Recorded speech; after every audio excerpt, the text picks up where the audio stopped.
बहुमतले हार्यो तिनजनाको रानी दुईजना खसिहाल्यो अब दुईजना ए बुवा आउन सबै पुरी खाने पुरी मैले त्यो पहिला अनि के अब 5 जना 2 जना 3 जना छन् मैले त्यो अस्ति काटेर अनि खेतलाई नि 1000 रुपैयाँ तिर्नु पर्यो त भन्नु पहिले नि पछि एक दिन आएर त्यो पनि केटातिर जाँदाखेरि पछि काम गरिदिनु त्यसो हेर्दाखेरि फोटो खिच्दाखेरि मान्छे फोटो खिच्नलाई हो पछाडि अझ मासु छ नि त त्यस्तै है मासु तपाईँलाई घाट लाग्छ नि घाट लाग्छ मलाई दिँदा पनि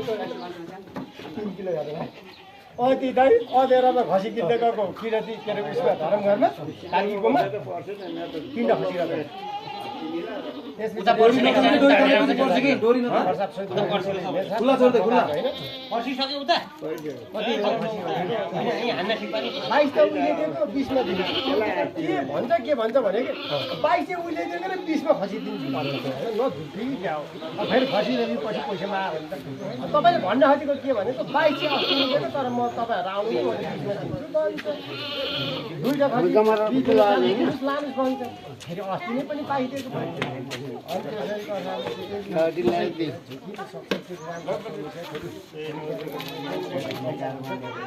आमा कति भनेको होइन मलाई 40 60 दुईटा लानु छ अब बढी कुरा नआउने अनि 40 ल तिमी त खुसी मनले गरिहाल सुरु गरेर जानी ल यो त केको खसी जडी भएको जस्तो छ के खसी पर्सन पनि पार्यो भने मात्रै मलाई साइलाउले नै समाइदिनु अगाडि अब एक दिन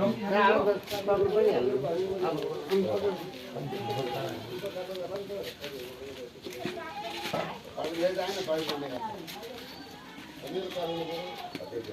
पानी हात गर्दा हेर्दा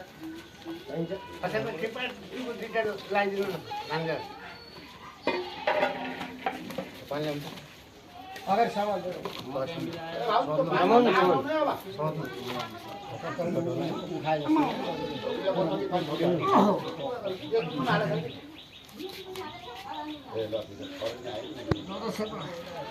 माथि थाहा छ नि जम्मा राखेको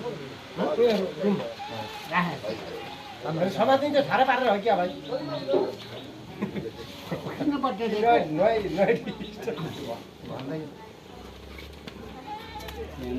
उताबाट हाल्ने हो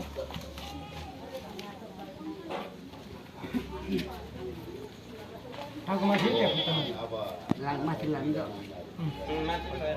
जमा रहेछ लानु पर्दैन